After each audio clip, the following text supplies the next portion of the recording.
A meeting of the Finance Committee. I'm Councilor Green. I'm joined by Councilor Driscoll, Councilor Hogan, Councilor White, and I think some others will be joining us. The purpose of this meeting was to review the American Rescue Plan Act funding and where we are to date, what we've spent so far, and our plan going forward. So, Greg, I don't know. Okay, perfect. Thank you. Deputy Mayor, Morning, Council. can you move that forward so Forward so you can see. Yeah. I realized when I looked up I couldn't see you. Is that better? Perfect. Okay. Great. Good morning. It still is morning. Yes. Good morning. We're here. Thank you for having this council meeting today. We're here to present to you our American Rescue Plan Act. Again, we want to, Frank is going to take the lead on the majority of us with the support of the senior staff and our department heads. We want to emphasize that this plan is a strategy for the city of Syracuse to move forward, set on the parameters set by the federal government and the guidance provided to us by them. In saying it's a strategy, it is a fluid document. There are priority areas that we will discuss that are outlined in the plan. And I also want to emphasize that is not in here is that the federal government actually identified designated census tracts within our community. They almost line up with our NSRA categories that we use for our CDBG and our HUD funding. It expands just slightly beyond that, but it's pretty much mirroring what we identified as those high-risk, high-need census tracts.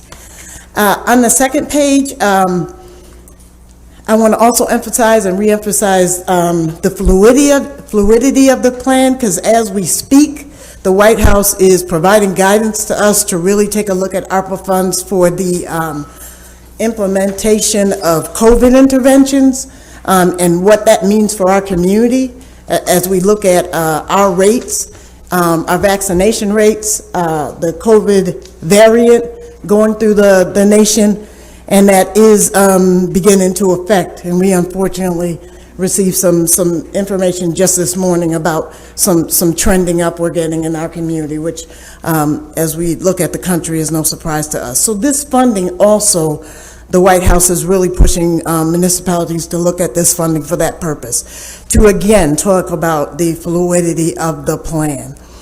This slide gives you a context of the funding, $123 million awarded, paid directly to the city, a true blessing for our city. I think it was Frank that was in the paper that said it reminded us, always hoping and wishing one day someone close to me hits the lottery, and now I know why. We have a lot of money and a lot of people that want access to that money. There are two tranches.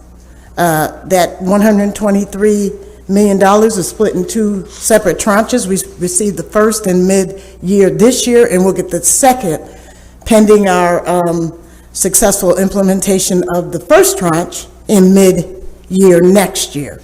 The obligation period ends in December 31st of 2014, and the spending all has to be done by the end of the year in 2026. So we have to, and Frank will talk more about this, have to incur all of the funding by the end of 2024, but have spent it all 2 years later. Broad parameters have to meet the provision of government services. I'm not going to read verbatim. You all have this in front of you. We have to make necessary adjustments to water, sewer, broadband, respond to COVID-19 impacts, whether they be public health, housing, businesses, not-for-profits, tourism. There were a wide variety of areas that we could address. And for premium pay to eligible essential workers and public sector revenue loss, which we have addressed as well. And with that, I will bring up Frank.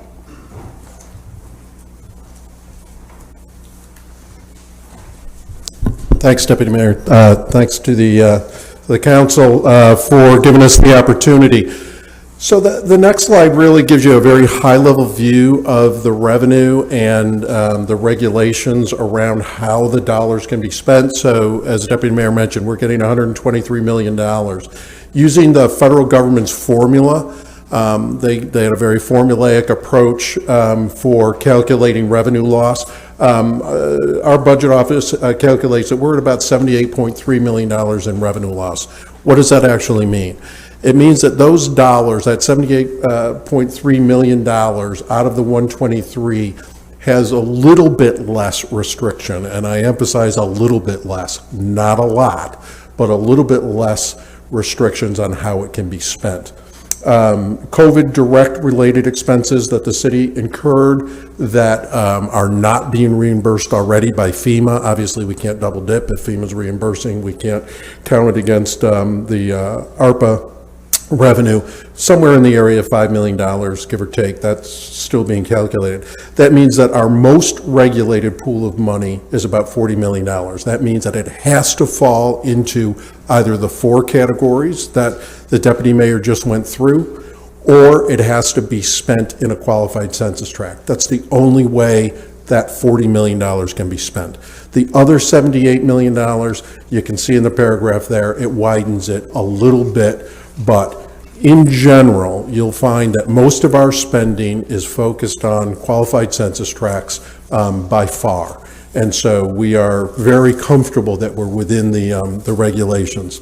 As I mentioned the regulations, let me emphasize, I was on a call with the Bloomberg cohort that we've been working with since the beginning of the funding announcement. And the consultants that Bloomberg brought in, if they said it in the course of an hour webinar on regulations, if they said it once, they said it a dozen times. We're operating under interim rules. We have not seen the final rules yet. Don't expect them to change substantially, but they may in fact change. So everything that we're talking about here is subject to change, both in terms of need and in terms of regulation. So as we built the plan, who was involved? The mayor put together a work group. Senior staff, financial leadership, and then the major department heads. You see there, I will publicly apologize to Ruth Nee for the spelling on her last name, my fault. Stakeholder groups, so as in the course of those conversations over 6-8 weeks, we reached out individually to counselors, to the business communities, and community members. And we got a lot of unsolicited thoughts as well. So we ended up with probably a couple hundred ideas for how we could spend the money, all of which were really good ideas. There was nothing I would put down there that I would say, yeah, that's not going to work. I mentioned Bloomberg Philanthropies. They very quickly put together a network of folks across the city, originally 20 cities, now up to 60 cities. So we were able to see best practice models emerging and some of the ideas that other cities had. And then the National Resource Network offered, and we took them up on, they came in with an equity lens and did some surveys across the city, across our stakeholders, and did a pretty detailed report to the mayor on how we could ensure that the dollars are spent with equity and diversity primarily in mind. And we took a lot out of the playbook they gave us. So what was the roadmap?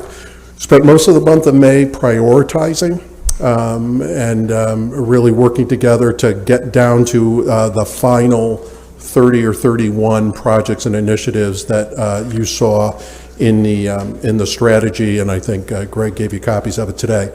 During the course of June and July, we began to plan that implementation. Everything from assigning ownership to starting to build out the plans and ensuring that we had the right infrastructure in place to do the reporting, the governance, and the metrics. And now we're in the midst of implementing. What does that start with? Obviously, working with the council to get funding and spending authorized, and then implementing project plans. How did we filter down from 200 to 30? This is the question that we get most often, and it's a really good question. We built a framework both with our internal resources, so a number of us who've worked with federal funding before, a number of folks that were in the midst of working on projects that fit nicely into ARPA, and also leaned on the New York Conference of Mayors and others to build a prioritization framework. So the first priority it was being able to leverage the spending. So looking at every dollar and saying, how do we leverage that dollar against other money that we have or money that we can receive? Compliance and transparency, obviously huge. Make sure that we're spending the money in allowable ways, make sure that we're able to report, but also making sure that there's line of sight from all stakeholders, starting with the council and moving through to the community. Investing for impact. What's urgent? What has immediate benefits but lasting results? The budget director was there at every turn to say, what's the demonstrable ROI? You know, are we going to reduce the city's expenses long-term? Are we going to increase the city's income long-term? So that was taken into consideration along the way. Finally, equitable, strategic, and timely, really important in the sweet spot. One of the things that the federal government has emphasized about these dollars is they want them deployed. They don't want us sitting on them. That's why they gave us a relatively short time frame to encumber the dollars. They did, as the deputy mayor mentioned, extend the ability to spend it, but we have to encumber it in a very short period of time. So a bias toward shovel-ready projects that were ready to go. We ended up with 4 broad categories. You see them there. Supporting children, families, and neighborhoods, enhancing government resilience, transforming infrastructure, and investing in jobs and economic opportunity, and a fairly balanced amount of money planned against each of those 4 strategies. So now what? We published a strategy. You have a copy of it on your desk again. Now it's time to turn that into performance. We actually have to start implementing. This is where the rubber hits the road. What do we need to do?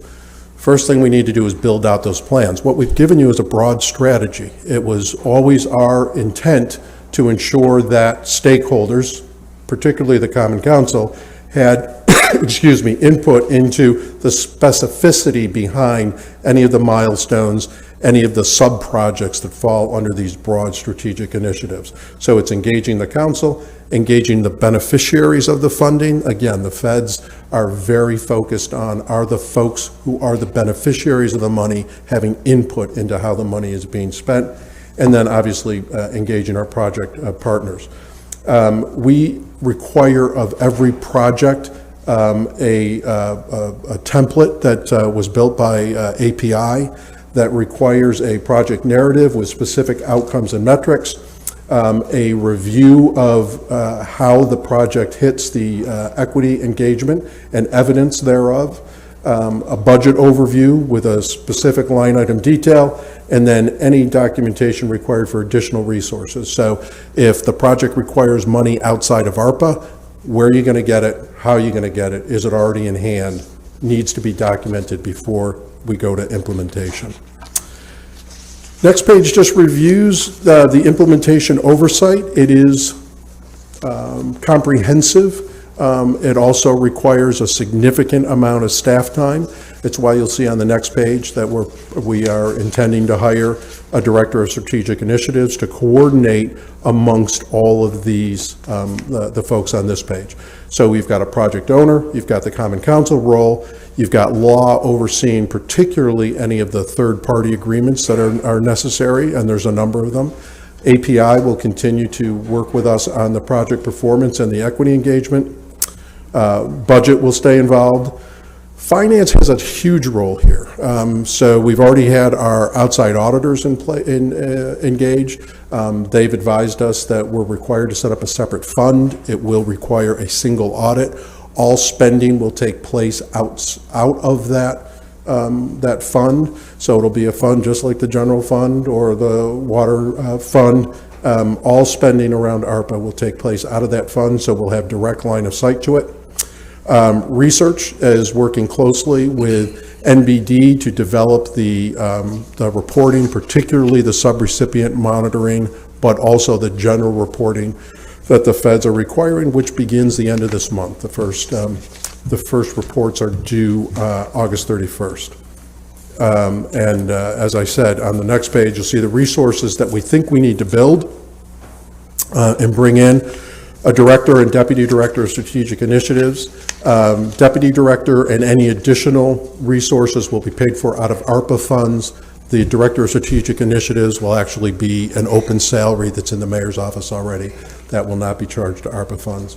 But it's very clear in the language of the award that we can charge administrative and consulting costs to the award. Projects that are underway, you see in each of the 4 categories, the proposed total investment at a very high level, equaling $123 million.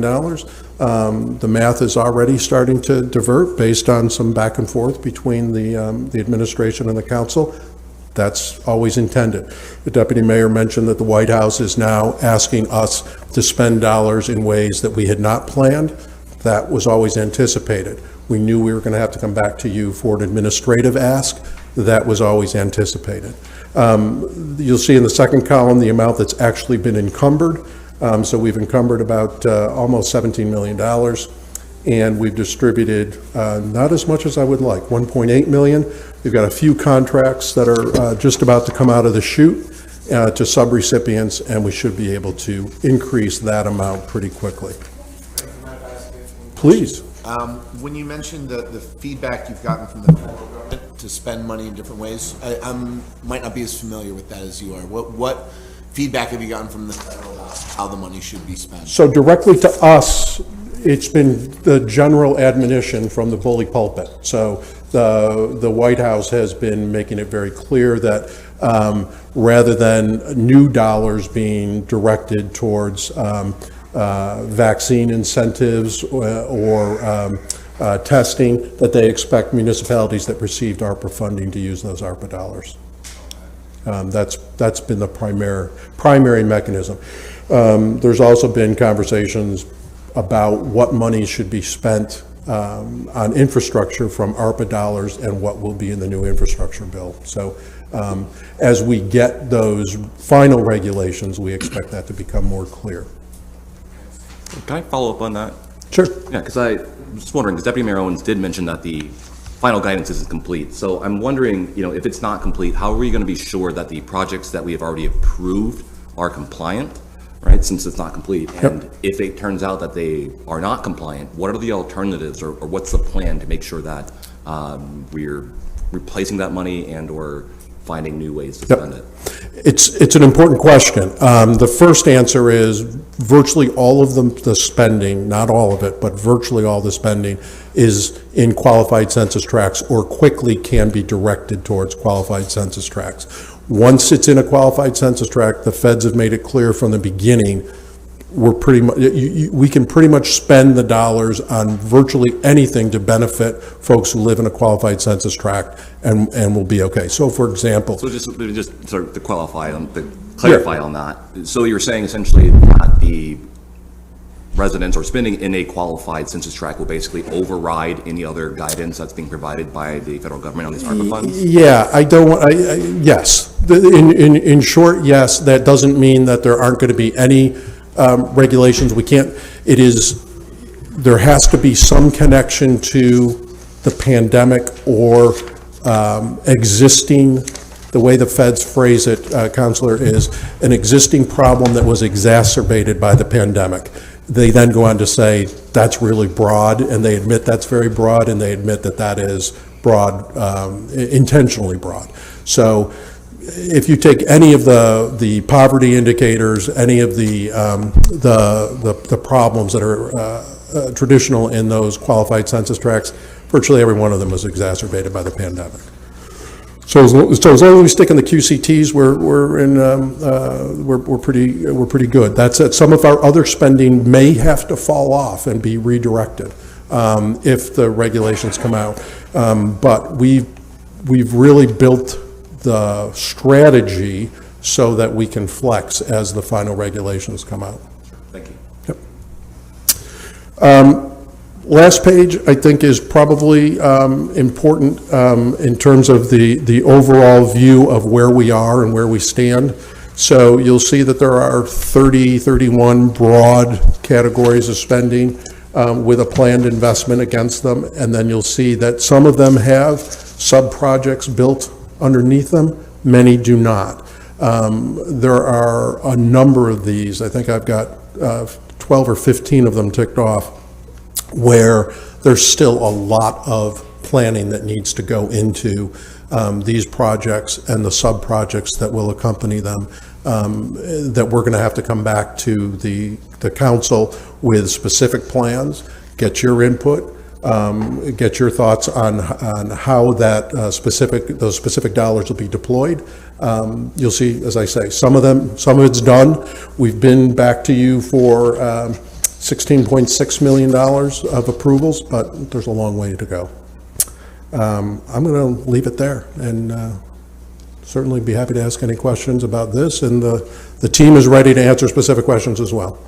So I think it would be helpful for us to kind of go through each of them and just kind of get an update on where everything is. The first thing I would just say, so I know you mentioned at the beginning Bloomberg's group being involved. So my favorite Mike Bloomberg quote is, "In God we trust and everyone else bring data."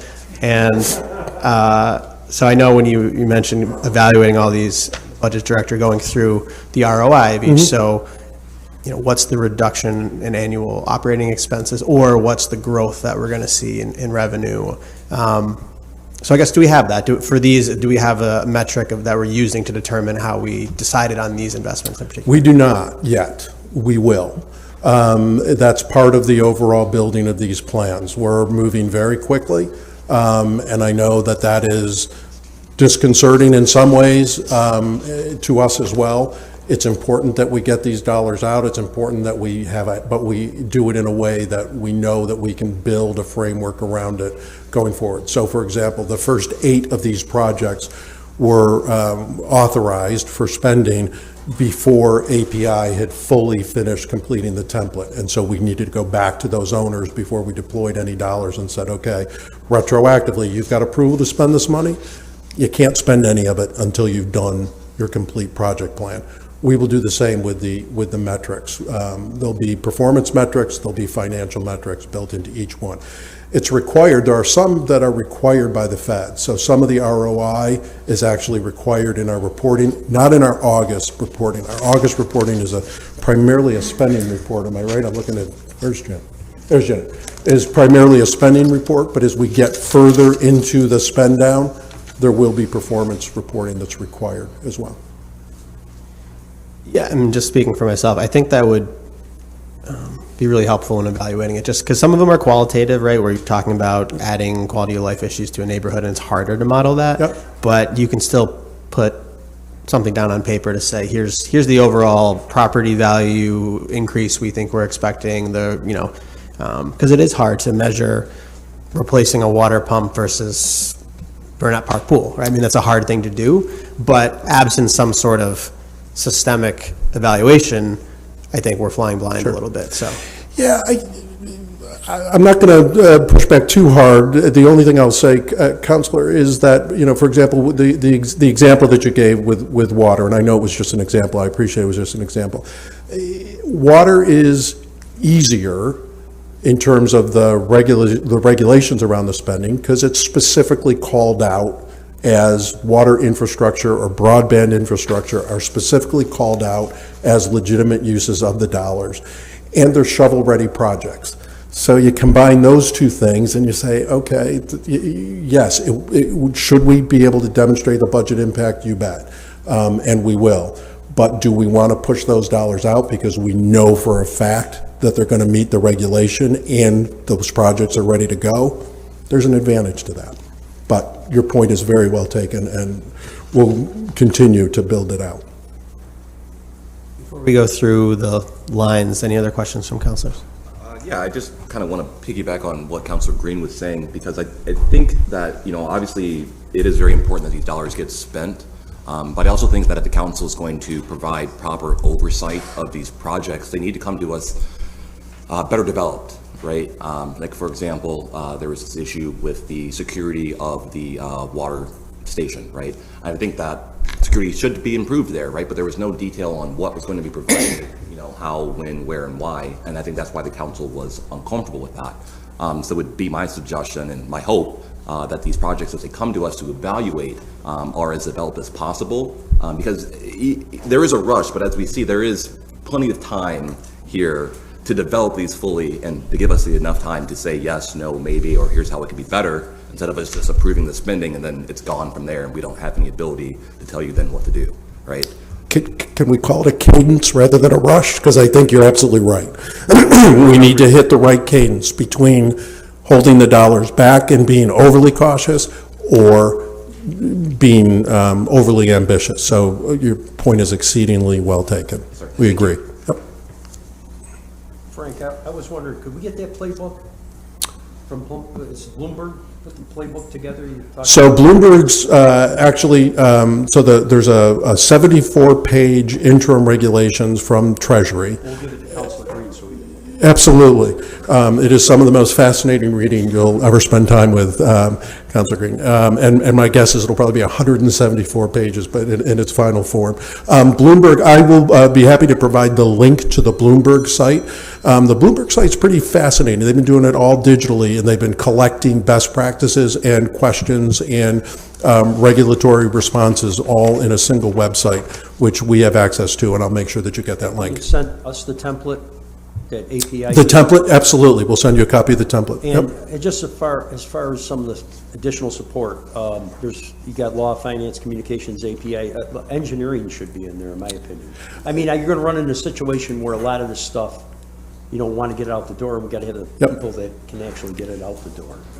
Engineering so far, I don't want to speak for Mary, has felt that they are comfortable with what's in the plan, that they're going to be able to use their existing resources, that they have not asked for for new resources, let me put it that way. All the ones you see on the page there have asked for additional resources in order to meet the ARPA obligations. So I'm assuming all the departments are aware of the plan, the They overall are. plan. Yes. Yep. And, okay, that's Yep. interesting. Yep.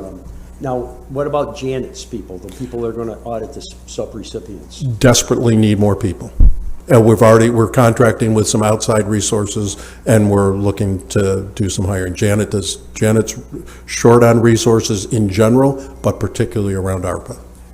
When do you anticipate there will be like a request from the feds? You don't know, right? No, there's a schedule for report. The schedule for reporting is already out. So the financial report, the first financial report is due the end of the month, and I think is it October? I think it's the end of October that there's a more of a specificity around how we're spending the money. We are fortunate, I think, it's fortunate.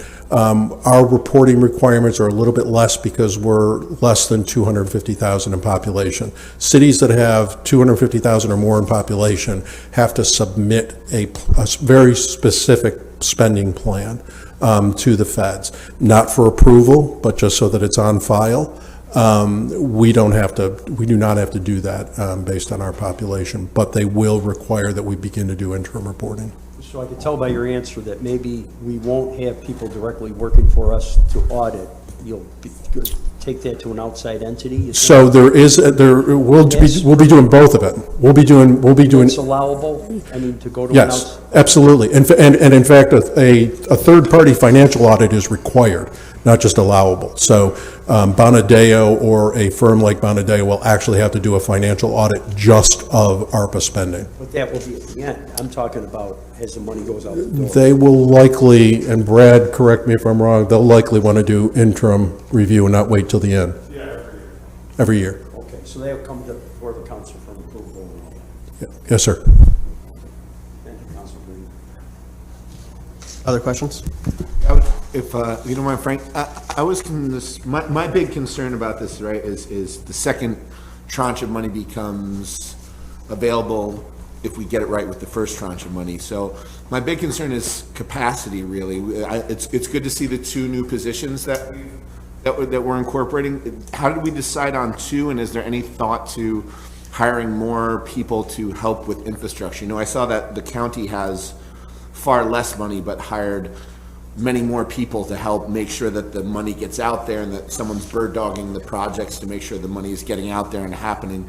So that's kind of where my thought process goes to this. And just, I was curious, I don't know if you or anyone else in the administration wants to answer, but have we had any thoughts about furthering infrastructure as far as people and capacity for making sure the money gets out there and that it's all being spent. And because, I know, from bothering every person in this room on email quite frequently, very aware of the capacity that we all have. Everybody's a one-armed juggler spinning 20 plates.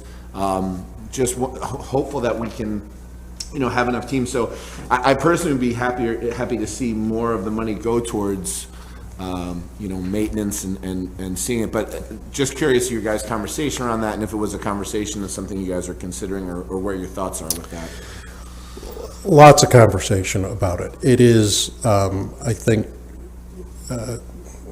from a relative newcomer at City Hall, one of the things that has always concerned me is our ability to design great projects and not always be able to implement those. So, we see it in our capital budget. We often see it in our annual budget.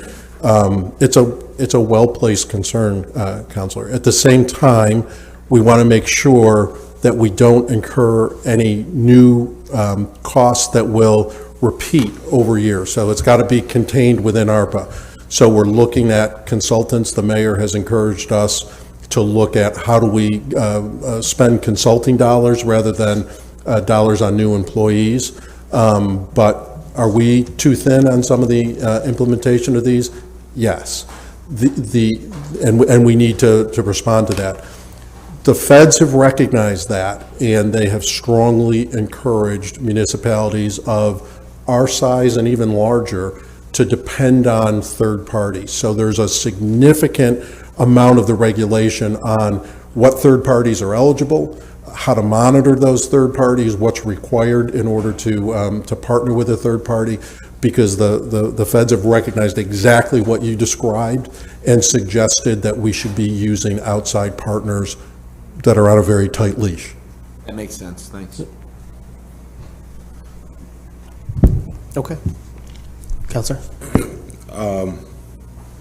I want to make it sound like you may have answered what has essentially been my main question relative to the revolving loan fund. And I want to make the assumption that in regards to those outside partners you're referring to, it would include a lot of those businesses that ought to receive. Does that include those businesses or the legal entities that you? Yeah, you've hit on a hot topic in our. When I give you the link to the Bloomberg site, you will see that is a very hot topic. So, the feds are very clear. If we give that money to SEDCO, for example, how we need to monitor those dollars.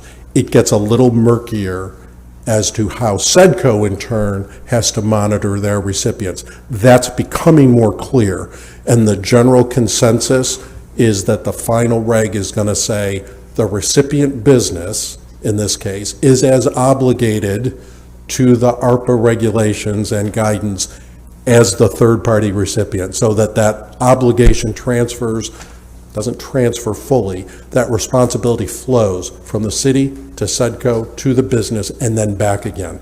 So I think that answers your question. Yeah, because that was essentially our concern was the regulation. Obviously, we're in unprecedented times. Yep. In that same respect, the approach is unprecedented. Yep. Like, the city is very strict and has been in the past on who it contracts with, right? And it doesn't have a practice of giving money to anyone it hasn't done business with before. Yep. Or that hasn't demonstrated a capacity for businesses. So when I look at, I don't know what the number is, maybe you guys know.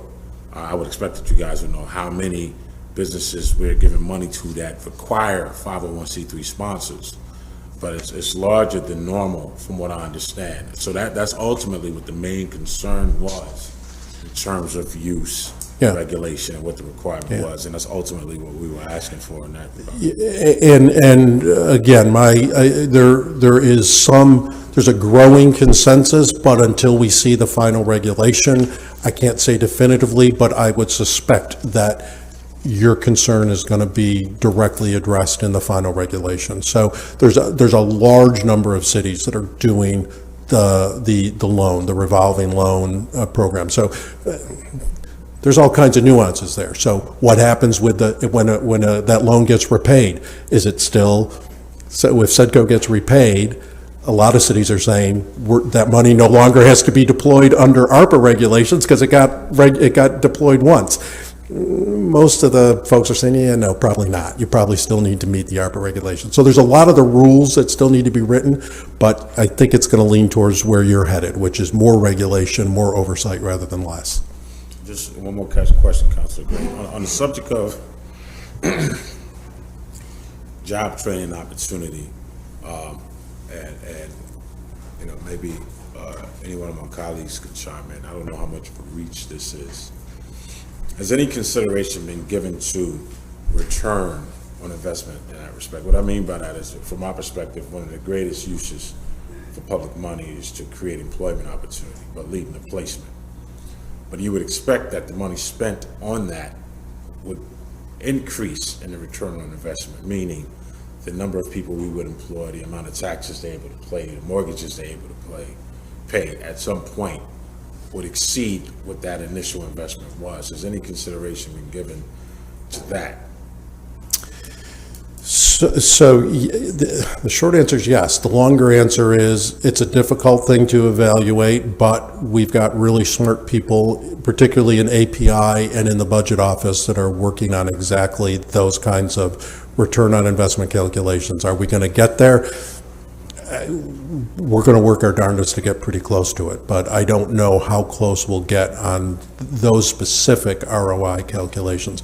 It's, in the end, it'll end up being guesstimates. Even the Bureau of Labor Statistics has a little asterisk at the bottom of the page, but it's absolutely our aspiration to get you that kind of performance metrics. Frank, do we know when the final regulations are going to be complete? I do not. I was surprised that we don't, to my knowledge, no date has been given. Do you have any estimation? I would guess I'm surprised we haven't seen it by now. I would think sometime in September it'd be the latest, but this is the Treasury Department. Thank you. Okay, so let's just start at the top. The Resurgent Neighborhoods Initiative for $14 million. So who's working on that and where does it stand? Deputy Mayor? So in each of these categories, you'll see through the monitoring and evaluation breakdown, a senior staff person takes the ultimate responsibility for the category, and then the department head is usually the next level. So for all of the supporting children, families, and neighborhoods, it is myself and Commissioner Collins. And so for the Revitalizing Neighborhoods, the conversations in our meetings about prioritizing were interesting because I was housing, neighborhoods. And so as we look at Resurgent Neighborhoods, we're looking at new construction for both single family or two family, because I've always wanted to try a two-family model where people can pay a mortgage by also earning income. We never had a funding source that could support that because the HUD regulations are too burdensome on a new home buyer. So new construction for both owner-occupied and rental. Also, what we're calling this substantial renovation. So we have properties that people are either living in or that are vacant, by which we want to really upgrade, whether it's a roof, whether they need heating upgrades, plumbing upgrades, really to bring them up to a better standard. And they can be occupied or not. And then we have, and Mike, help me, I might be missing some stuff here. No, so for the first section there, for the R&I for the 14 million, those are going to be the three categories. So we've got the construction of owner-occupied, construction of rental, and substantial rehabilitation of properties, again, within the identified census tracts. The process that I anticipate going through, and I think I mentioned this at a previous committee meeting, I believe, is that for this category, for a couple purposes. One is because we're constructing where people are going to live and need to ensure quality, and two, the timeline that we're on, when we really have to turn these dollars around and encumber them and spend them in a manner that ensures efficiency but also gets the money out of the door. I am going to, and I'm working on right now with the commissioner, RFQ process, request for qualifications for individual companies that can actually do this work. After consulting with the budget director, what we're going to do is put together one document that gives anyone interested the opportunity to say, I'm actually interested in being pre-qualified for new construction of either homeowner or rental, substantial rehab, or all of the above. That gives us a pool of people. I'm modeling it after our demolition process. And the reason I think that I believe and the commissioner believe we need to go this route is that we want to prioritize the distressed census tracts that the federal government is outlining, and because that's where we need to build up this neighborhood resurgence. But we don't know necessarily where those properties are going to be. And I always feel in housing, we have the tail wagging the dog sometimes, and need the city to prioritize where we want development to be, and then have these pre-qualified developers where we identify locations of acquisition, either through the land bank or other vacant lots where we would like to see development, or being proposed by those pre-qualified developers to give us an example of where they would like to do it. We have the process already through our home process. We're just going to replicate that. We have the fortunate in this category to have a system that has been fine-tuned through HUD and regulated through HUD on how we have to qualify projects and fund them, ensure that they're built adequate, efficiently and with quality. So we are not reinventing the wheel here. We are using our home process to implement this particular one. And I'll move a little faster than I have. There was a big one. And we're just assuming that the city councilors who represent those areas will be fully informed of all these. I would be shocked if you didn't come and even recommend locations. I never assume anything in government, you know? I just want to make sure that. Yes, sir. So just to clarify, would we anticipate partnering with an organization that would do a lot of this work themselves and we would give them the money, or would we be individually building the houses and partnering with a different developer in each property? We could either individually develop in single lots. We could identify a company that is qualified that can do a stretch of housing, and because we know that building, that's what's going on right now on the south side. We're multiple places at one time. You're building, you're transforming the neighborhood, and more importantly, you're bringing homeowners in at the same time to support each other. So, and I'm sure I didn't answer that completely. No, I mean, but I guess going back to Councilor Driscoll's point, to spend $14 million in housing in the next couple of years is a huge job for like 3 people, right? I mean, it's a huge thing to do, and I think the capacity concern here is the biggest thing. Is do we have the people that we need to do this? And that's my concern. It is in my plan not to limit this to just our not-for-profit entities. It could be for-profit entities that can come in and provide us with this support. As long as they understand that we're looking to provide housing for low-income and new home buyers and be able to turn it around. I think that we're doing ourselves a disjustice by limiting the pool of individuals, but we do want to ensure they can do the work. So, Councilor, if I may, we are fortunate in the fact that we have, as Deputy Mayor mentioned, we have a well-honed, long-existing system in which this money is going into, which to me is a very different situation than if we were creating something new. So there is existing capacity. We will look at, as Frank mentioned, the additional staff that will be hired. We will look at where do we need to be able to tap into that on the monitoring side. But this is something where it's not just that we know what to do, we're actually practiced at it. So we're able to add this money on top of the home dollars, on top of the New York State AHC dollars, on top of the CDBG dollars, on top of the Allen Foundation dollars, and make this work within the existing system. If I could jump in a little bit. So, if I'm hearing it correctly, what immediately makes me a little concerned is the idea that the developer gets to choose his or her location. That's kind of what we have going on now, and what you end up with is a lot of cherry picking in some neighborhoods that need development, not yet. It seems that we would be more effective if we told them where we needed the development as opposed to letting them cherry pick. That's my first We are thing. definitely prioritizing the resurgent neighborhood corridors that we already have, that are on the major thoroughfares going through the south side, the north side, parts of the east and the west side. So those designated census tracts, I think we have a map somewhere. If we don't, we'll make sure you get it. Those designated census tracts are going to be the priority. And this Resurgent Neighborhood Initiative is part of why Baker and some other places are being developed now. And Home Headquarters is preparing on the near west side right now, around not Delaware School, Blodgett School, around there. And I would add that a suggestion from a developer is that. It is a suggestion. It is, Right. it is our decision on whether or not that would actually be a good lot for them to build on. The other thing, just is thinking, when I think back to housing development in the past, it's just, a thought. It seems that when you're talking about new construction versus rehab, there's a greater chance for efficiency, just from my perspective.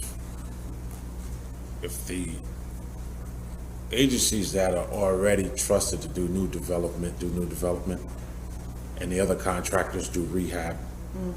In the past, I'll use one example. There was a house that was built by an independent contractor. This is gonna sound weird. It was built too perfect. I didn't know there was a such thing. It was too tight. They had to figure out a way to loosen the house. There was a lot of issues like that with some of the more independent, because they just didn't have that skill set to get it done and move on. And so that particular project, which should have been, 120 days, maybe a little more, Right. took like 6 to 8 months. Exactly. Yeah, to the point of, we have experienced developers around the houses or the developments we want for the population we're targeting. And to Frank's point, we want to be measured in how we're moving forward, but we do need to get people who we can't have you spending a year on a house. And the RFQ specifically allows us to identify that up front. So Yeah. as we're going project to project, we've already done that work. I don't want to sound too biased here. But that was one of my concerns too, because we know there's developers that can do the new builds. And then you have contractors. Yep. Who can go in and paint and drywall and replace cabinets, Yeah. but they're not necessarily developers. Yeah. So this RFQ, you're gonna have, so just a regular mom and pop contractor is gonna be able to be in on this process as well? There will be developers who demonstrate their ability to build quality, to turn it around in a reasonable amount of time. Hopefully they can do multiple projects at one time, because we're gonna need that kind of volume, and they are free to subcontract. Okay. So I'm really lifting this from our CHODO process, so our Community Housing Development Organization process. You have to pre-qualify to be a CHODO. And after you're pre-qualified, then you're able to use home funds to develop. I'm really using that internal process we have now and blowing it up into something bigger, but inviting non-CHODO eligible companies to come in. But I will definitely hear the distinction between new construction and the, So there'll be a timeline in each one of these developments, then? You're like, Absolutely. you're gonna give it a contractor, say, hey, it's gotta be done like Councilor Bay says in 120 days. it has And to be otherwise, we're done. pulling it back, right? That is the importance of the pre-qualification, because once they're in there, it's hard to pull it back from them, but they Well, have if to they don't start, pre-qualify us. if they don't start. If they don't start, yes. And yes. Counselor, I would add, some of the other sources of funding that goes into it also already has those contractual obligations Yes. with them. Because there's some people that are middle of the lineup people, to use a baseball term. If I was in charge, I want to make sure that something like this, where we have to spend the money in a determined amount of time, if I The was under bal- that pressure, I probably would pick those middle of the lineup people. The balancing act for us is the equity piece and ensuring that there is equity across the board. Absolutely. For the opportunity to participate. At the same time, ensuring that you can complete the process, the project, and do it in a quality way. But absolutely, the equity is key. And there are developers across the board that will apply, I'm sure, for this. that will also tell us whether or not they get one house or one project instead of multiple projects. We'll be, yeah, I anticipate we're gonna make a lot of people angry, and some people happy. But the bottom line is the ultimate people that will benefit are the people that living in these buildings. I think I need to speed way up. No. Unless you have specific questions. The next one that I plan to come before the council on is the homeowner support. It's the second to the last one. I would like to move and get this one going forward. While we have absolutely, and Frank's team has been, and particularly the budget director, Rudd, has been really on us, as it should be, about procurement. This is the one that I want to present as a waiver. Homeowner support? Homeowner support. This is the 1% loan. This is the SHARP, expansion of the SHARP program. Expansion of SHARP? Yeah, this is the urgent care for roofs and heating and that type of thing. And I am working now really hard to try to get a letter in this Friday to bring a waiver before you with home headquarters. That's who does the service. Yeah, personally, I'd just say, I always feel like SHARP is a great way to spend money. It always goes out the door as soon as it's available and helps a load of homes, so. The premise is our homes have been live, work, space, play. They've been worn down. Yeah. Those of us with children know we got new holes and broken doors all over the place. So people need to get some minor repairs right up to the bigger repairs to stabilize their home so it doesn't go into disrepair. Would this be administered through home headquarters, like Yes. SHARP? Yeah, all of the homeowner support would be administered through them, Is- if approved by the council. Is there an eligibility process of who's eligible to apply for these funds? Or can anybody that owns a home apply? Yes, again, for housing, we are blessed to have systems that already exist. Home headquarters has been providing these services for over a decade. And so those systems, the difference with this is that we have an opportunity through ARPA, as long as they're in, the projects are within the designated census tracts, to increase who's eligible. Up to now, through HUD regulations, it only could be up to 80% AMI. We are looking to expand that from 81 to 100% AMI. Okay, thank you. So, councilors, just while we're here, want to give the opportunity to address the emergency rental assistance that was held yesterday. Are there any questions? Yeah, I've got a question on that. sorry, go ahead. Thank you, Councilor Driscoll. So my question would be, is the county going to provide any matching or other contributions to this project? So as far as matching goes, that's not something that we've ever discussed with them. They are certainly internally discussing what they may be doing with their own ARPA funds related to this. But when we had CARES Act money and they had CARES Act money, we applied our CARES Act money directly towards those that were within the city.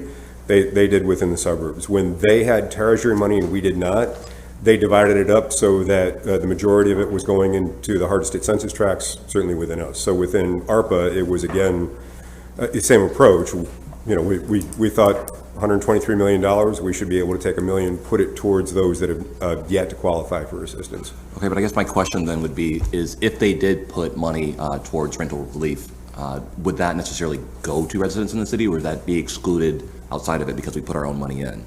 You understand what I'm saying? Yeah, so I'm not here to speak for the county. I certainly understand the question. I'm not in a position to actually speak for the county. Well, we don't know if we're going to, but I mean, I guess. As city employees, we would be encouraging any contribution or match to what we're doing for the city of Syracuse be designated for city residents. Whether they would do it or not is another question. Okay, understood. Thank you. Yeah, so, and again, specifically, this is for a target population that has never qualified for assistance. I had a number of concerns. I was in a public meeting last night and had some concerns raised by constituents, so I'll relay some of those. And maybe you guys could tell me your thought process. Well, one, there was the thought that the county has 23 million, I believe, dedicated to this fund, and so far they've only been able to distribute 1.9. So the thought process was, why is the city giving the county another $1 million when they can't get their 23 million out the door? So if you could respond to that one, then I had a couple other points. Sure, so If you wanna quickly. Respond to that one quickly, yeah. Yeah, and I'll try to be super efficient. I can follow up with anybody afterwards because I want to respect the time here. So I believe they're well over $2 million at this point that they've had, that they've been able to put out. The county specifically chose to opt out of the option of pulling the money with the state, as the state had asked. And I think everybody was made aware by the state's press release last week that the state, as of Friday, had yet to put a dollar out of this money. So, you know, if you look comparatively, they're certainly moving quicker. The big thing, though, is it took a while to staff up. They're now staffed up. And it takes a while to get people to respond that have incomplete applications, because there has not until now, and we're coming up with an eviction moratorium at the end of the month, there has not been the urgency that is about to exist. Councilor Driscoll, that's the major reason. The funding requires that the qualifications be the actual person living in, the tenant, and through a moratorium, there's no incentive for people to feel an urgency to come and to get the funding. I anticipate that is going to change drastically in September.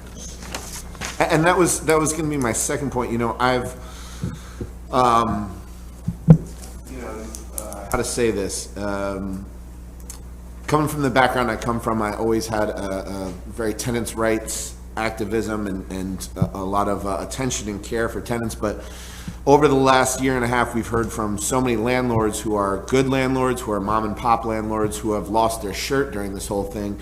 And it kind of seems like a bizarre government requirement that they're not allowed to evict. So people have been in there for a year without paying any rent. Now they're going to get evicted. And we've mandated that the landlord hold this property for this person. You know, I won't get into qualifying why they couldn't pay or what the deserving is, but and then the landlords, you know, in many a situation where the tenant is not on good terms with the landlord or whatever and doesn't want to hold their hand and fill out the applications together, you know, and work together to get this money, you know, to pay the rent relief, we're leaving a ton of landlords holding the bag. As government, I know that's not a city, there was the state that mandated this and et cetera, so I'm not laying it particularly at the administration, but from my inbox and conversations in the neighborhood, I've got landlords approaching me all the time saying, you guys, the government mandated that I hold this tenant, and now I've gone a year without collecting any income. And so I guess my question was, you know, we've seen this as well, you know, when Director Rudd was on the council, he raised the concern that with the lead money as well, a lot of it doesn't get to the most hard-hit areas because those are the people least likely to collect their pay stubs and spend 4 hours filling out paperwork and blah, blah, blah, blah, blah, due to the challenges that they're facing. So I guess, is this mandatory that it has to be tenant-led all the time? Because I feel like we're leaving landlords holding the bag, a lot of good landlords that are holding the bag. Is there any way to give to landlords directly? Is that a consideration or something that we've discussed? So from my perspective, we absolutely see that problem within our department. We hear from the landlords, we hear from the tenants, we hear from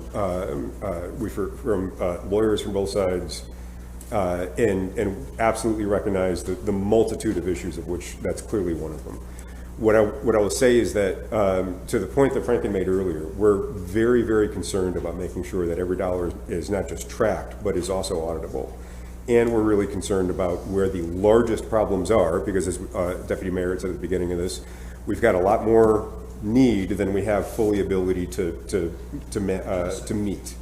And so what we are looking to do is to address the greatest next need, and that right now is that 80 to 100% AMI, so that those tenants can make sure those landlords, their landlords, are specifically paid in full. And this would allow to pay up to 12 months full back rent. And where are you, and not to push back hard, but where do you get the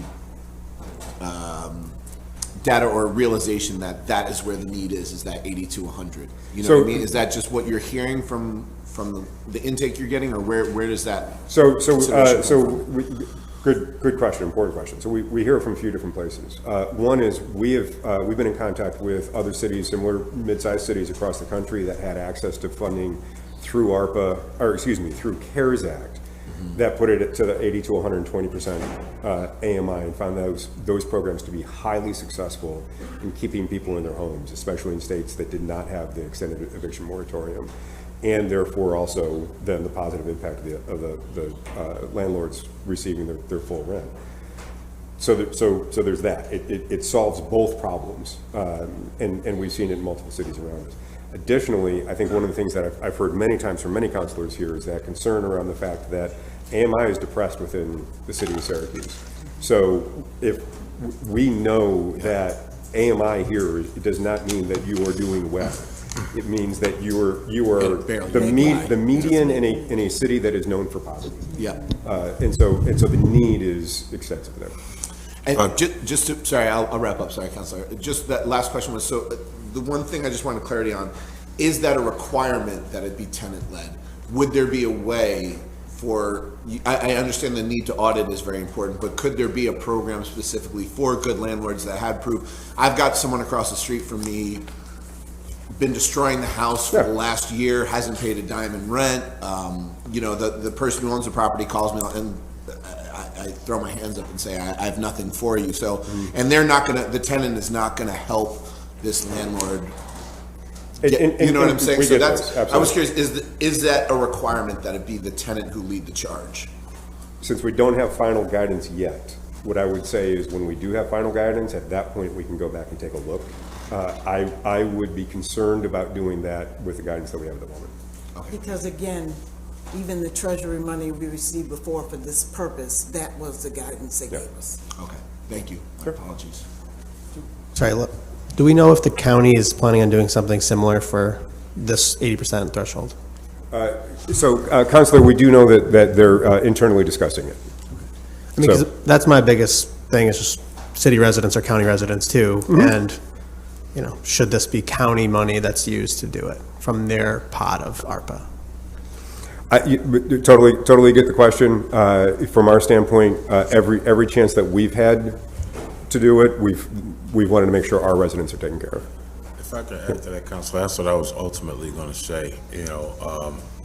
I question whether the county, state, or Fed was providing support. I'm certainly one of those people who made the argument about that group, 80% to 100%, that's often left out. That's a fact, right? They don't qualify for many of the low-income programs, and they can't afford, a lot of market rate programs, so they don't really have. So that's really a group that exists here. But if we have other agencies providing, and I don't know about the state and the Fed. From what I understand, the state and the Fed are providing a lower income. And so if the county is doing it, I think that's a fair question to say, does that open us up to use it in other ways, or is the demand, maybe we haven't determined yet that the demand is such that you would need both. I don't know, but if we can get answers in that respect, I think that's an excellent question. Understood. Because of the pace of things, we are also aware of the impending deadline of the eviction moratorium. And the reason I mentioned that is because if we found out that the county decided to do as you're suggesting, at that point, we at least know the money's there, and we could then turn around and come back to you and do another suggestion on how to address other groups within that. Okay. And just as a macro of where we are in this meeting, so we're scheduled to go to 12:30. So I think my plan would be to go through as much as we can, stop at 12:30, and then if we need to do a part two, we'll come back for the rest. This is an important topic, so we don't need to rush it. Okay, so going through that, we've talked about Resurgent Neighborhood initiatives, we talked about pandemic-related relief. The land bank is something that the council's already passed, so I don't know that we have any specific questions on that. The next one on here would be the childhood lead poisoning. So what's the latest on that? You guys know each other? We met in the hallway, Councilor. Very well. So for childhood lead poisoning, we are not yet ready to bring that one to the council. So we're to go back to what Frank had said before about the way that we're prioritizing things. We're getting there. That's not one of the ones that we're ready to bring to the council yet. So at a high level, it's mostly purchasing technology, or what's like the general idea of what we'd spend most of the money on? For that amount of money, or I'm sorry, for that allotment, what we would be looking to do is have the majority of it actually going into remediation. There is also technology that we're looking to purchase that will allow us to receive the confirmation on site that there is contamination, as opposed to having to collect, send the sample off and get it back. So in the long term, that would eliminate an operating expense of the contracts with the lab and give us immediate results. Do we have a rough timeline of when we think this would move forward? So within a few months is when I think that we'll be able to do that. This is in the, from the fast, middle, and long term. This is in the middle group, simply because of the fact that it was not an immediate shovel ready project. We also basically need to expand our pool of contractors. Okay. Any other questions on this? Okay. The next one, you might as well stay, Commissioner Collins. Housing market study. Housing market study. So the 200,000, we're basing that off of what we're seeing studies of similar effort and in that area go for. We're probably another 2 months out from building the RFP on that. Part of our initial concern on doing that too quickly is the fact that the market has shifted so quickly during this past year, and will shift again when the eviction moratorium ends. If we do this too quickly, the information that we'll gather is likely not information that's going to be super useful a year from now. And so we want to make sure that our timing is right and we're actually collecting data. Questions?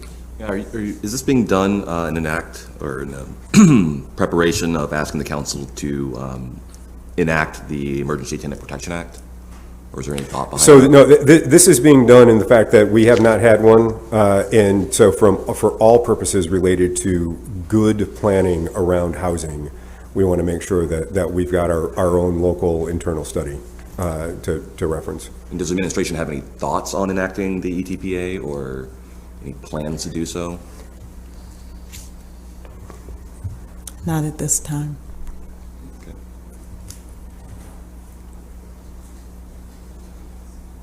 Okay, thank you. Any other questions on the housing market study? Okay, so the Summer Youth Employment and Fellows Program has already been passed. It's approved, it's underway. They're still waiting for a check from us because of our due diligence that we've, process that we've set up. And Janet is definitely doing her job, making sure that we're checking all those boxes. And we hope to get a check out soon to them for the first year. We won't be allocating the entire $1.2 million. Okay, question? United Way and the Allen Foundation, and then next year it's just the Allen Foundation that will be implementing the program. Okay, the next one's the Youth Development and Support So Opportunity. youth development and support opportunities, again, our kids were so impacted by COVID. This is one that I am walking slowly into to ensure that we create systems of accountability for subrecipients. We definitely want to support college prep, college support, but there is also an opportunity for ideas around youth engagement that were specifically COVID impacted, and to have like an open application process. But I need to think that through thoroughly to ensure that we have an open, equitable process. Some agencies have a better capacity to apply for funds, others do not, and some of those who are smaller are actually the agencies on the ground. So I'll be consulting with some of our philanthropic partners about how they've done it. Gifford has a great methodology for doing this, so I'll talk to them. I think it's more important to get this right before next summer, next spring, than to rush out. You also have already allocated money for PAL. So Jimmy is working now, particularly with our fleet manager. We're finding out very quickly that vans are very important for that program, so he's working on that internally.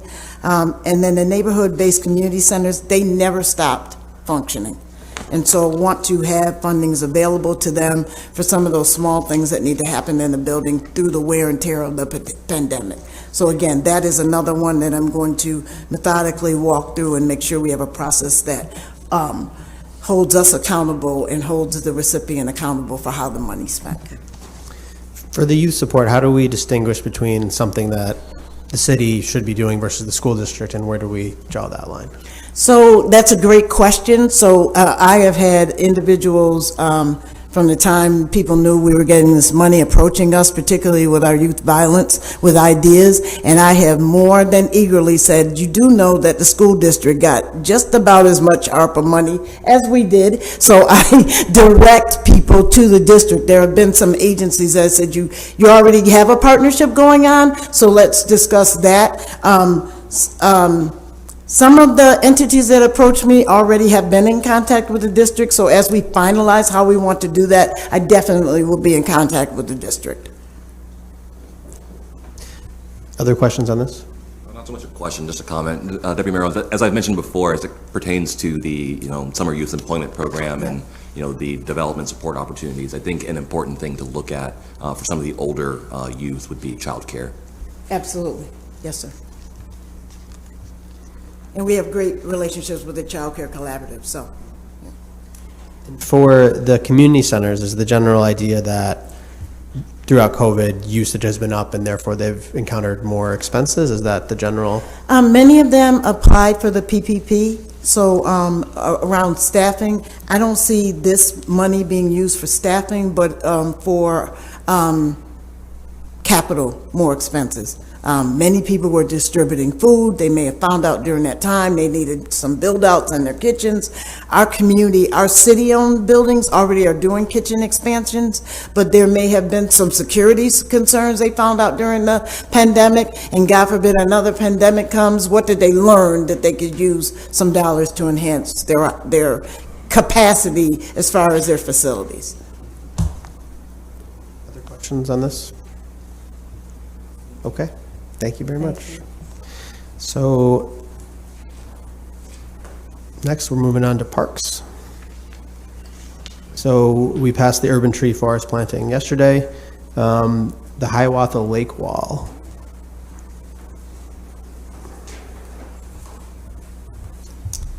Afternoon, councilors. So this, given that this is a historic project, we are awaiting some approvals from New York State, but once we get those approvals, then the project will move forward. So we're anticipating that to come through, shortly.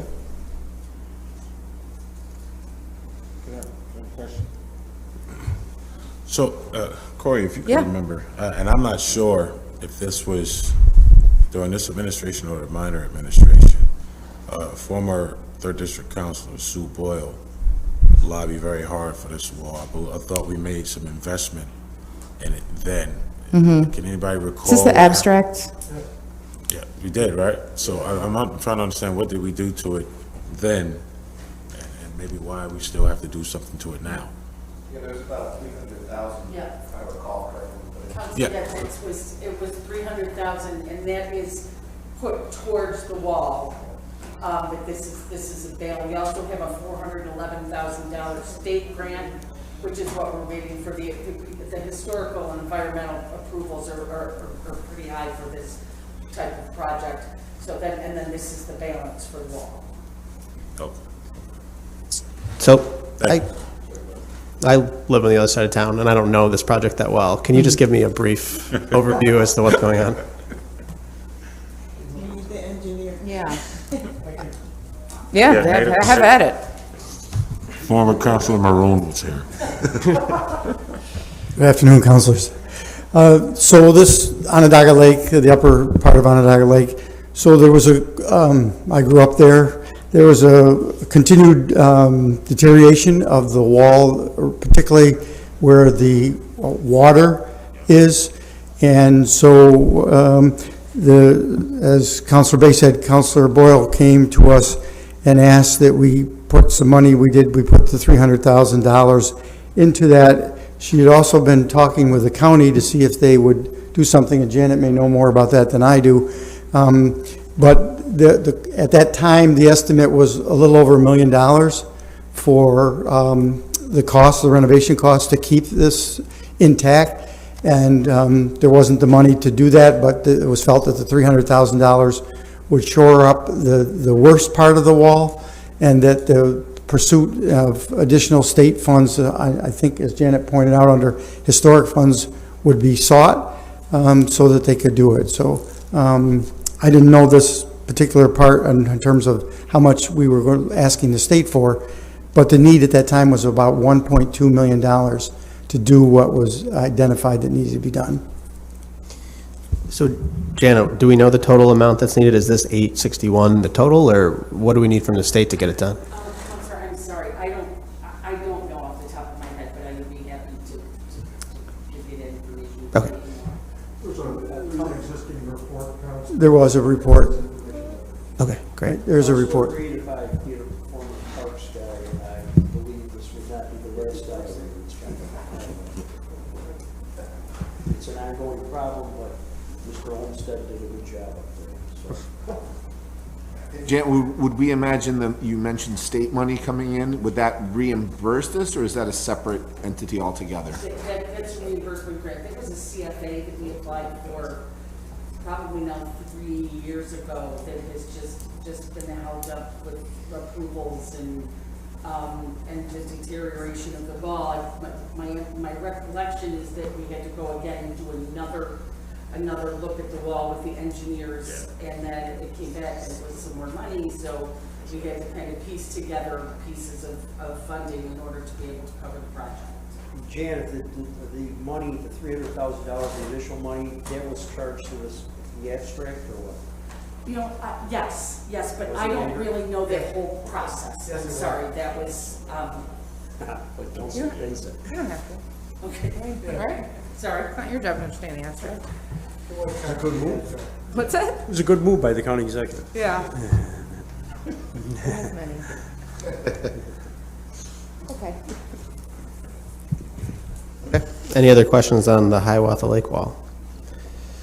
So the next one's neighborhood parks. I don't know if the commissioner's still here. She's not, I think she thought the meeting was ending at noon, but I'm happy to be here filling in for her. So, you know, one of the projects that we had that was shovel-ready is the Pass Arboretum fence, and so that one is moving forward. And then I know that Commissioner LaFave does intend to, you know, there are certainly some ones that are in the hopper, ideas that have been thrown out, and neighborhood organizations who have engaged with her, but I believe she will also be engaging with the council for, you know, for ideas of either ones that neighborhood groups have already brought up or other things that, you know, the council might be interested in. So that engagement is yet to come. I guess the question would be to both Frank and Corey and the whole administration. I mean, you could go through the city parks and find projects in almost every neighborhood. Correct. So where do we make the decision as far as what's good for the neighborhood, as far as infrastructure goes, that is used by the same demographics that a lot of the money we're spending on youth employment, youth opportunities, neighborhood-based centers? And where do we find the balance there? Because some of the same people that are going to be using these neighborhood-based centers for $500,000 are the same people that are using the parks. Or people that are enjoying the Pass Arboretum fence are the same ones using the Burnett Park pool.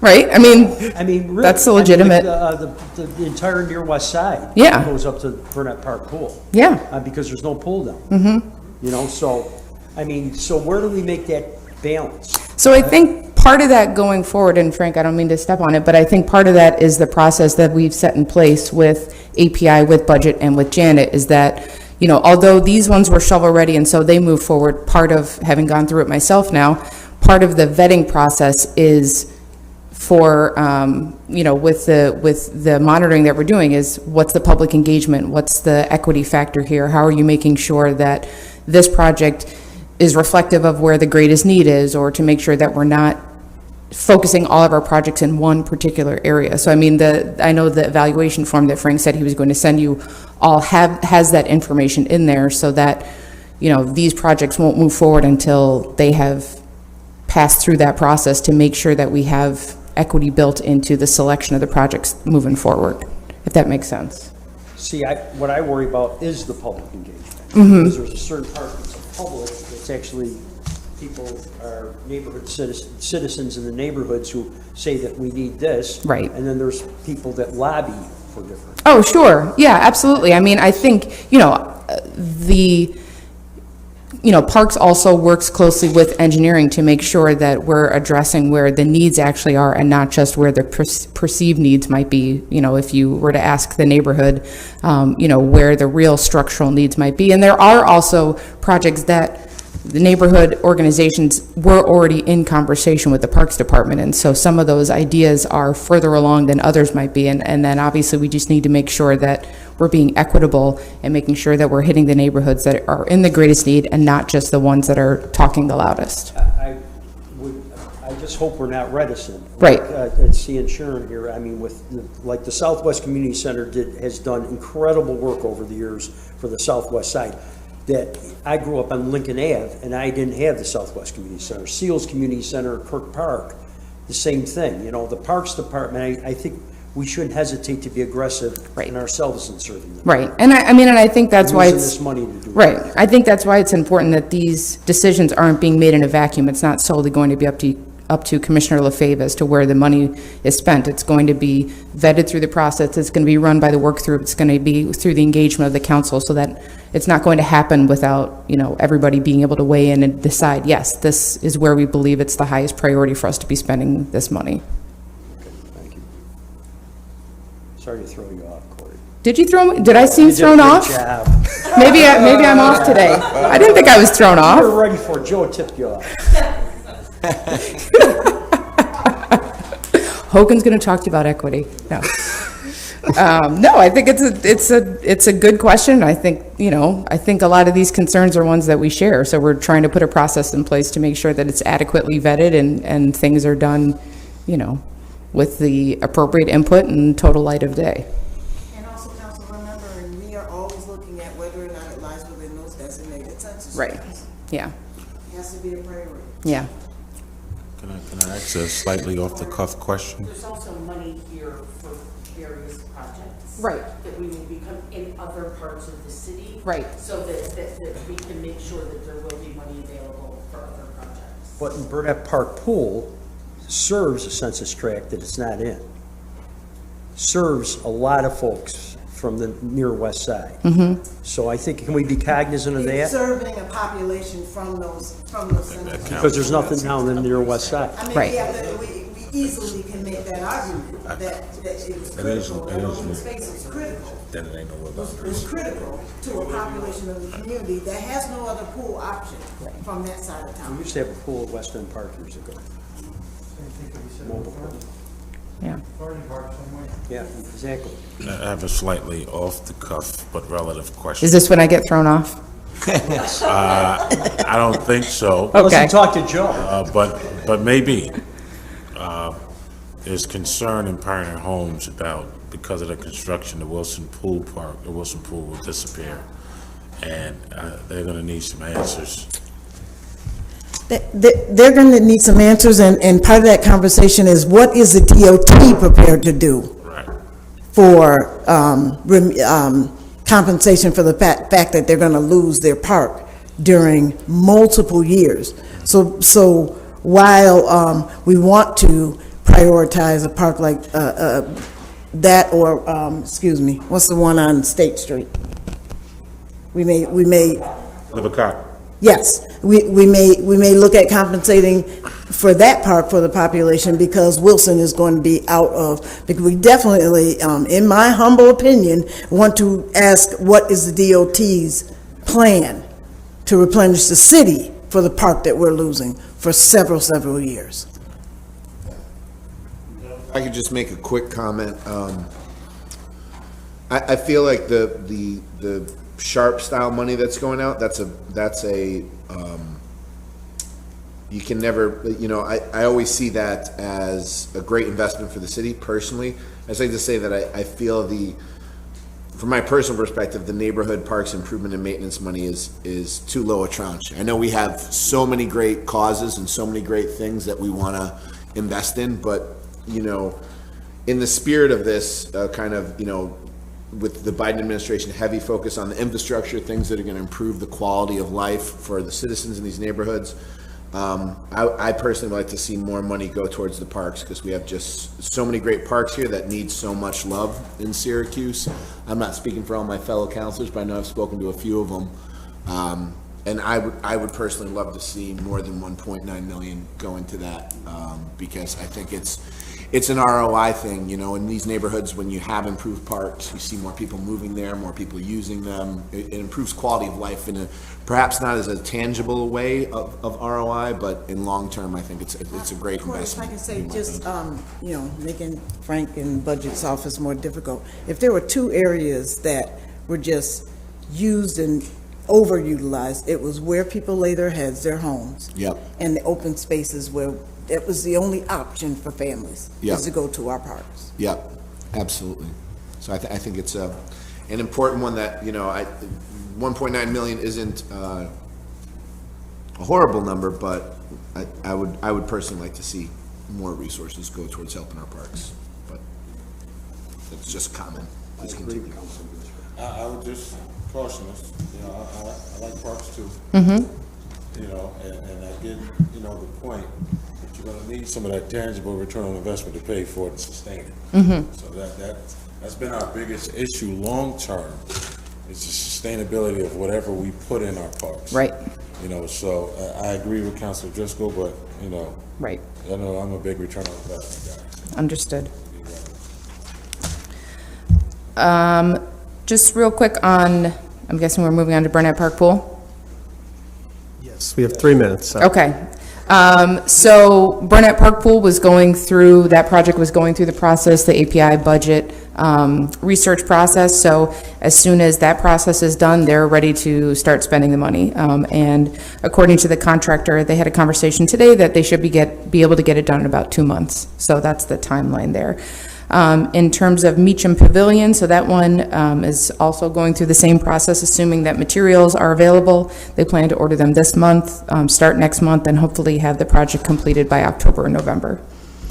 I don't know if anybody's here to speak on the municipal sidewalks. Anybody know about that program? We are actively, you know, building the plane midair, but we are, Neil Burke, Chris Ettinger, Kevin Hunter, they are evaluating, they have areas that they have identified, which I would be happy to share with the council now that we're kind of moving into the action area to evaluate priority areas that you know, coincide with qualified census tracts, with pedestrian traffic, with where we're, you know, pre-existence on our municipal sidewalk snow removal program. And so we will be starting construction this month on sidewalks, and we have also posted the positions, so hopefully we can get the team hired so that the rest of us go back to our day jobs and the sidewalk team can be dedicated to doing the sidewalks. So that is moving forward, and obviously more information to share with the council as construction happens and when we've fully identified those priority areas, so I can share that with the council as well. Not to bring up old stuff. Oh, no, go ahead. But, you know, I made a comment before. I'll kind of make it now. Is this that we should have waited till January? Well, no. Well, I know what was happening, you know, but it's, my argument is versus greater cost for what I still see to be an inferior product. I think a single pour versus double is an error, and in the long run will cost us more money. I think more consideration needs to be given in that respect, so that we can get, you know, more long-term use out of our sidewalks. Because I don't know what, it may be data, you know, but considering the amount of salt and snow we use and receive or get, yeah, I just don't see how we could. I think we'll be spending a lot more money in the long run. So that's just my position. That's fair. All right. And then the property owner assistance, is still a work in progress, so hopefully, within the next, if not the next council meeting, the one after, that we can present that. There's still some details to work out there. One more thing, let me quote a constituent from yesterday. I Sure. forgot about this while I was talking. Yeah. And I try to help them understand, but they're of the mind that the city's gonna come and shovel their sidewalks. So we need to figure out a way to communicate. Yes. That may not be likely. Her exact words were, I bought me a snow blower. Did I waste my money on my snow blower? And if I'm snow blowing my sidewalk, why am I paying for the sidewalk? So, Yeah, she We didn't gotta waste figure it. out If a she way to wants deal to with offload that snow blower, I'd take it. I've been trying to convince my husband to get one for a couple of years. But no, she will That's need for the sure. snow blower. Yes. Property owners, just like they do in Rochester, property owners remain primarily responsible for the removal of snow and ice from their sidewalks. Okay? So we'll put a bookmark in this and start on BRT next time, which will be fun. And so I appreciate everyone's help, and we'll